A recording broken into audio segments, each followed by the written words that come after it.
Dr. Azzam, now we were talking about the technological role and the role of technology within the warfare that is taking place and the conflict that is taking place within the Gaza Strip. Now, you've warned about the fake news using artificial intelligence in terms of fabricating speeches or videos or even pictures.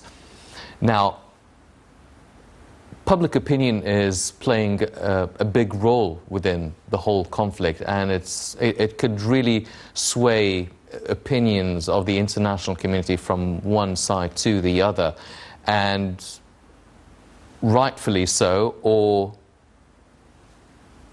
very much in the wrong domain, it could be affected. How can we, as members of the public, find out, how can we spot the difference? How can we know what speeches are being fabricated, what pictures are being fabricated, videos of massacres and shootings and atrocities from both sides? How can we spot the difference?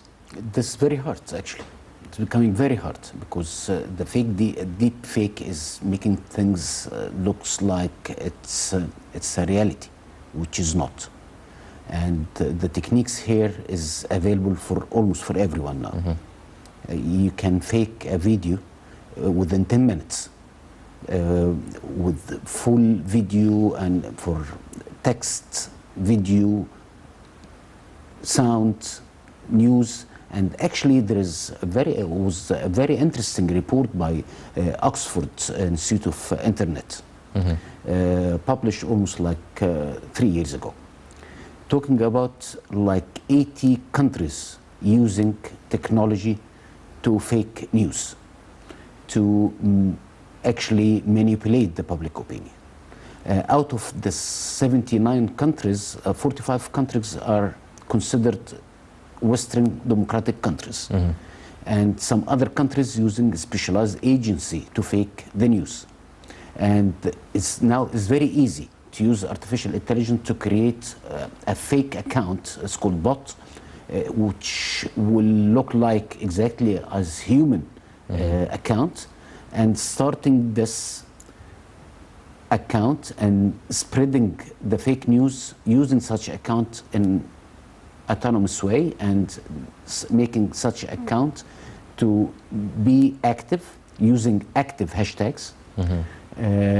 To spread the disinformation and misinformation. And this has been used even in the US election in 2016 and US elections in 2020, and has been used in Corona during the outbreak of the virus, has been used during the Ukrainian conflict with Russia back in 2022. So it's very easy to use so. Mm-hmm. And the only way is I have the mentality and have the awareness and the capacity to check everything on the internet, because everything on the internet can be manipulated easily to look like a real fact or a mere fact. So I need not having my information, or getting the news from just any account. Mm-hmm. I need to go back to the original sources. I need to have the news coming from verified, authenticated accounts. And of course, this is becoming also a problem, because now you can authenticate and verify your account against $8 a month, mm-hmm. which is really a disaster. It's becoming, because now, yes. That's why someone like Elon Musk mm-hmm. made different verification colors, mm-hmm. For the government officials, for the public organizations. They have now a gray verification, and mm-hmm. for news agencies and the big companies, they have a gold verification, and everyone else against just a cup of coffee, mm-hmm. you can have a blue verification. This actually deepened the problem, because before such move by Elon Musk, and was followed also by Mark Zuckerberg, verification of an account gives you a sort of authenticity and give you a sort of credit, or a sort of that you are you have this kind of information from a trustworthy source. Now it's a mess. Yes. Everyone can verify his or her account against a cup of coffee. And everyone is within billions and billions of messages every day. You cannot differentiate between what's right and what's wrong.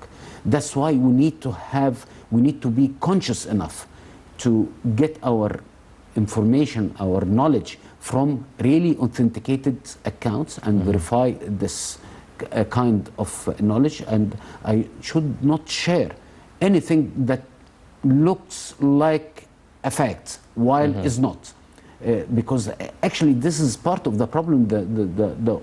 The whole population of internet is suffering. Is not only individuals, that's including agencies, that including governmental officials, and we've seen that during the conflict in Gaza. Again, the President of the United States used a fake video. The largest network in the world, news network in the world, CNN, used a fake video. So it's becoming really, I need to be aware of everything.